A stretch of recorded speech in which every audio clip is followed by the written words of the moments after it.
나는 지금 생각하고 있어. 난 생각하니까 존재하는 거야. 철학자 누가 얘기해줘도 혹시 아시나요? 난 지금 굉장히 생각하고 있어. 그래서 난 존재하고 있어.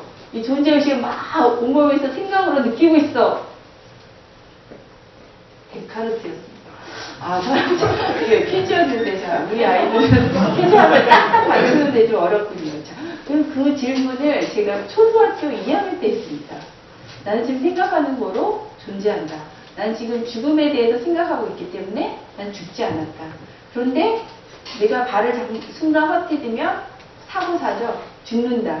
죽으면 생각할 수 없다. 생각할 수 없는 상태가 있다. 라는 생각이 저를 고통스럽게 생각이 꼬리에 꼬리를 무는 영어를 공부해 보신 적 있으십니까? 꼬리에 꼬리를 무는 생각도 있습니다. 그 생각이 꼬리에 꼬리를 물고 저를 막 괴롭혔습니다. 근데 그게 바로 공포심으로 막 다가오면서 직장과 차해지면서 질색하는 그런 마음으로 바뀌었습니다. 왜 백병원인 줄 아십니까? 정신병원이니까 백병원이면 하얗게 지져버리기 때문에. 여러분, 하얗게 지져보신 적 있으십니까? 하얗게 지지는 공포감을 느껴보신 적 있습니까?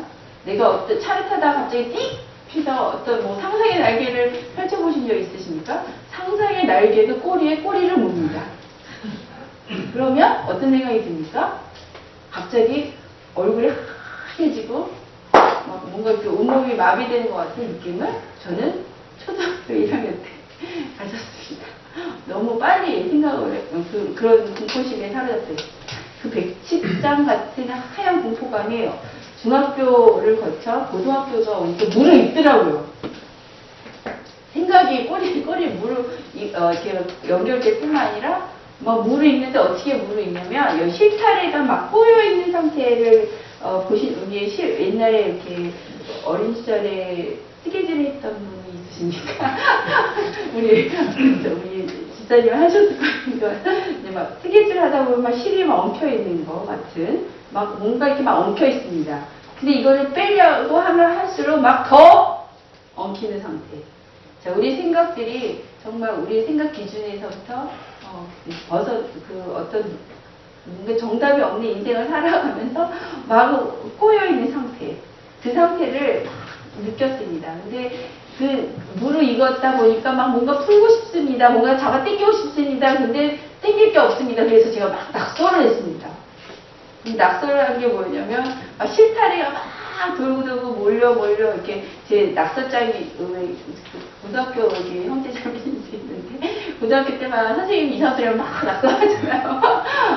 낙서를 하는데 저는 낙서를 막 하는데 막 꼬여서 막 낙서를 하는 거예요. 근데 이게 막 이렇게 연필로 계속 하다 보면 막 이렇게 낙서장이 이렇게 돌고 있더라고요.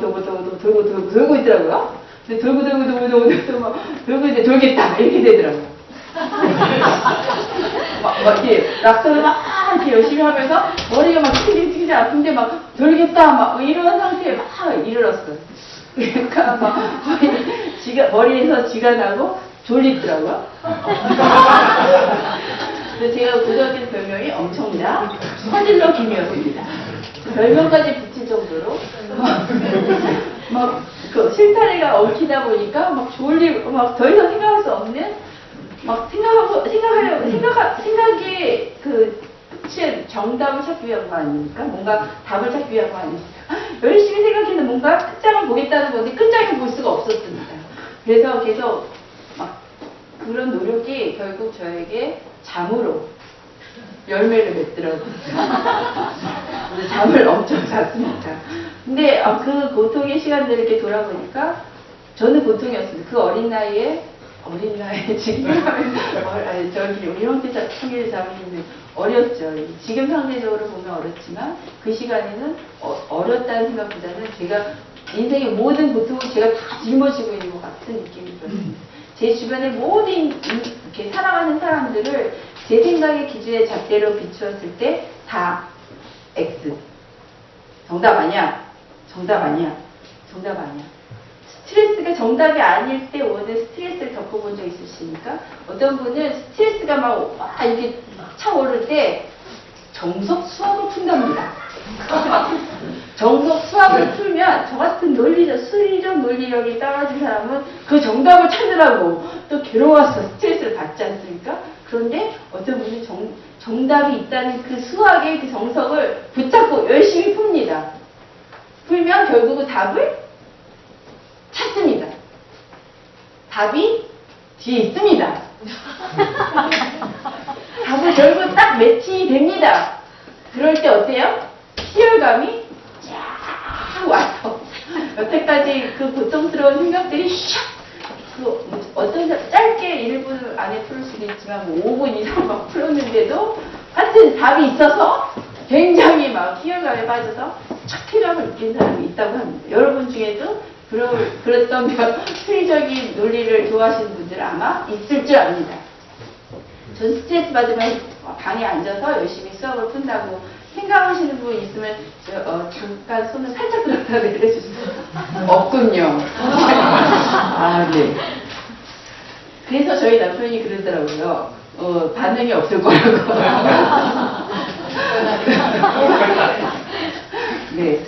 그렇지만 어떤 수학적 우리 사고 구조가 다 똑같은 건 아닌데 저같이 이런 것 때문에 고민을 정답을 찾으려고 애쓰면 수고하면서 정신적인 노동을 가하면서 육체적인 참 배부른 소리라고 어떤 분들은 얘기하죠.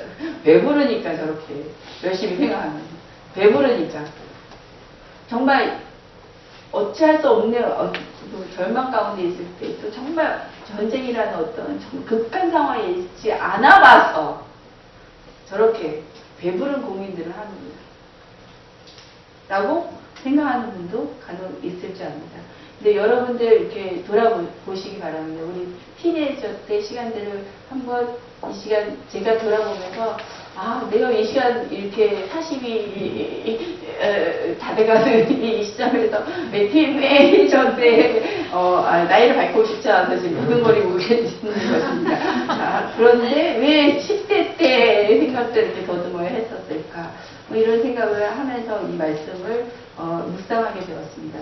저는 첫사랑 하면 바로 로마서 말씀을 통해서 뜨겁게 달궈 올랐던 시간들이 있었기 때문에 로마서의 말씀을 너무 감사하고 좋아합니다. 근데 그래서 오늘 말씀을 이렇게 나누면서 사실은 그 당시에는 이 곤란, 이 역병, 왜냐하면 이 정신적인 노동이 너무 심했기 때문에 거기서부터 빠져나오고 싶은 충동이 일어났습니다. 그런데 빠져나올 수 없다라는 생각들이 공포감이 막 들기 시작하면서 뭘 생각했을까요? 죽음이었습니다. 죽고 싶었습니다. 그런데 아까 얘기했던 것처럼 배치장처럼 하얗게 됐던 기억이 공포감이 죽지 못하게 하더라고요. 그러니까 죽는다는 그 자체가 생각 자체가 죽고 싶은데 죽을 수 없는 상황 자체가 또 저를 또 꼬리에 꼬리를 물고 괴롭혔어요. 죽으면 나는 생각하는 존재의식, 나는 생각하는 거로 존재한다는 이 존재의식이 없어지는 그 상태로 간다는 건데, 이거는 제가 생각하기에는 모험의 정도가 엄청 컸습니다. 그래서 그런 모험은 제가 모험으로 사는 인생이긴 한데, 그런 모험은 안 되더라고요. 백지산처럼 하얗게 질렸던 그 순간 때문이었던 것 같습니다. 그 시간이 바로 저는 성경 속에서는 이렇게 표현하고 있는 것 같습니다. 우리가 약했을 때, 우리가 아직 약했을 때. 뭔가 찾으려고 하는 의지조차도 어렵고, 죽고 싶은데도 죽을 수 없고, 뭐 하고 싶은 것도 할 수 없는 그 상황이 바로, 그리고 우리 주변에 가까운 사람한테 찾아가서 얘기하면 될 것 같은데, 가까운 사람도 내 생각의 잣대로 의미 없는 사람으로 치부해버렸을 때, 그래서 더 이상 사람들에게 다 갈 수 없다라는 그 절망감이 왔을 때, 그때가 아주 어둠의 상태이고 약해 있는 상태인 것 같습니다. 우리는 답을 찾기 위해서 열심히 찾아가고 또 열심히 생각하고 사람들을 만납니다. 어떤 만남을 통해서 그 답을 찾으려고 노력도 해봅니다. 근데 그 결과는 무의미하다는 것을 발견합니다. 내가 갖고 있는 보통의 무게가 사람에게 좀 똑같이 전달되지 않는다고 우리는 결정을 내립니다. 그게 결정을 내리기까지의 시간들도 있었을 겁니다. 그리고 만나봤던 기억도 있을 겁니다. 그러나 결국은 그럴 수 없다는 것을 찾을 때, 그런 어떤 가까운 상황에 처했을 때, 정말 약해질 때죠. 약해질 때, 더 이상 무의미하다고 그 만남 자체도 무의미하게 여겨지고 혼자 있다고 생각할 때 아무도 없다. 내 안에, 내 주변에는 아무도 없다. 나의 생각과 이런 말도 안 되는 실타래 같은 이 실타래를 풀 사람이 없다. 도와줄 사람이 없다. 이렇게 느껴질 때, 이럴 때가 죄송합니다. 약해 있을 때인 것 같습니다. 우리가 약해 있을 때, 그래서 막 생각이 지쳐서 어떤 생각까지 가냐면 사람들을 다 정죄하는 거예요. 나한테 의미 있는 사람들 다 의미 없다라고 치부하고 또 정답이 아닌 인생을 산다라고 정죄하고 비판하고, 저게 뭐가 저렇게 사는 거야. 저렇게 사는 게 살지 말지. 저렇게 사는 게 사는 거야? 왜 사는 건데? 왜 공부하는 건데? 이런 생각들을 아주 열심히 했던 것 같습니다. 근데 그것이 바로 죄인의 상태인 것을 저는 그때 몰랐었습니다. 근데 이 로마서의 말씀을 읽는데 그 환난이라는 단어 속에서 제 마음이 딱 몰두돼가지고 더 이상 뭐 환난이 즐거워하나요? 뭐 말도 안 돼. 뭐 즐거워, 연다, 인내, 소망, 이 단어, 이 굵직굵직한 단어들이 연결고리를 지어서 느껴지지 않는 상태.